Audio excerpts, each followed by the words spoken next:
আসসালামু আলাইকুম রহমতুল্লাহ।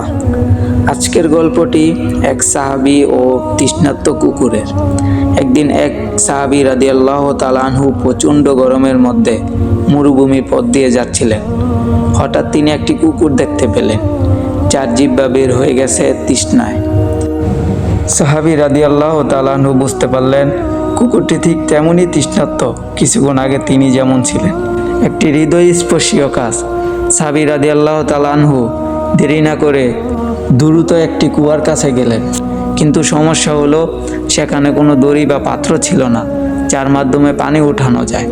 তিনি কোনো উপায় না পেয়ে নিজের চামড়ার মুজো খুললেন, তারপর কুয়োর ভিতরে নামিয়ে সেটিতে পানি ভরলেন।